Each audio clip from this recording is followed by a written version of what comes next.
যারা মনে করেন যে না ছেলে মেয়েকে মোবাইল দেওয়া ছাড়া খানা খায় না, এইটা আমি বিশ্বাস করতে চাই না। আমার বাচ্চাকে আমরা মোবাইল দিয়ে খানা খাওয়াই না, আলহামদুলিল্লাহ। খাইলে খাও, না খাইলে নাই, কোনো টেনশন নাই বাবা। মানুষ না খায়া বহুদিন বাঁচতে পারে।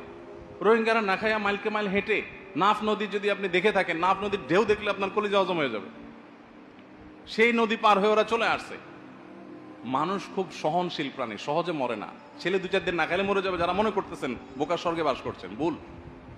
2-4-10 দিন না খাইলে কিছু আসে না, যায় না। আমার এক দোস্ত ছিল নেপালের, মদিনা ইউনিভার্সিটি থেকে অনার্স করা, আলেম মানুষ, দায়ী মানুষ, রিয়াদুল হক নাম, আমার খুব ঘনিষ্ঠ দোস্ত। সৌদিতে একসাথে ছিলাম। তো তার বাসায় একবার বেড়াইতে গেছি, খাবার টাবার রান্না করছে। তারা তো ইন্ডিয়ানরা বা নেপালি, তারা আমাদের মতো বাঙালিদের মতো 10 পদ করতে অভ্যস্ত না। 1 পদ বিরিয়ানি বা কিছু সিম্পল, তাড়াতাড়ি খাবার দিয়ে দিয়েছে, আমরা বসে গেছি। তো আমরা খাচ্ছি, বাচ্চাদেরকে দেখলাম একটা ডাক দিল। বাচ্চাদের নাম ছিল আব্দুর রহমান, আব্দুর রব, আব্দুর রহমান, আব্দুর রব, বেটে খানা হয় তো আ যাও, খানা হয় তো আ যাও বলে খানা শুরু করে দিস। আমার তো খাবার ঢুকছে না, আরে বাচ্চাগুলো আসছে না, ওদেরকে বাদ দিয়ে আমরা বসে গেলাম। আমি বললাম ইয়ার বোলাও বাচ্চোं को थोड़ा साथ बैठकर खा ले। तो সে বলতেছে छोड़ो क्यों मगजमारी कर रहे हो, पेट उनका है कि मेरा।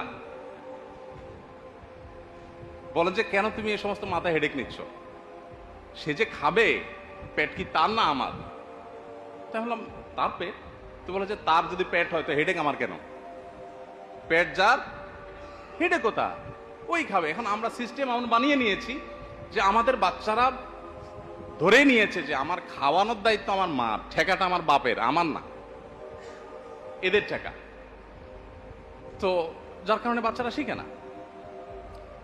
তো এখন মোবাইল ফোনে আসক্তি কেন হয়? কারণ হচ্ছে আমরা মনে করি যে মোবাইল না দিলে খানা খাবে না। খানা খাবে না, সমস্যা কি?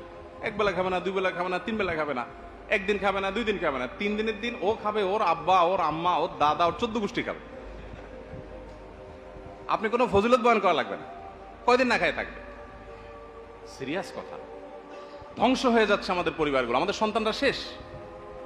তাদেরকে আমরা ডিভাইসে আসক্ত করে ফেলেছি।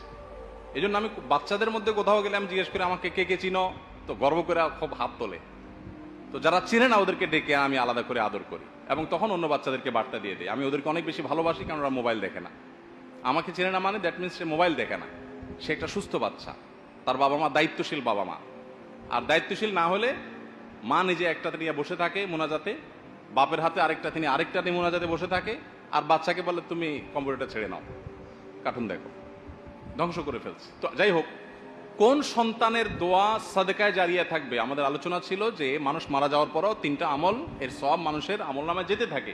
এর ভিতরে একটা হলো নেক সন্তান, যে সন্তানকে আপনি মোবাইলের সাথে পরিচয় করান নাই, করোনাদের সাথে পরিচয় করাইছেন, মনুষ্যত্ব শিখাইছেন, সময় দিয়েছেন, এবং তাকে আপনি সিরিয়াসনেসের সাথে পড়াশোনা করিয়েছেন এবং তারবিয়াত শিক্ষা দিয়েছেন। তো মায়েরা যারা আছেন তাদেরকে আমি বলতে চাই যে বাচ্চাদেরকে আল্লাহর ওয়াস্তে সময় দেন, তাদেরকে নিয়ে এঙ্গেজ থাকেন। তারাই আপনার বন্ধু, তারাই আপনার সহপাঠী, তারাই আপনার খেলার সাথী, এবং কোনো ডিভাইসে তাদেরকে আসক্ত করবেন না।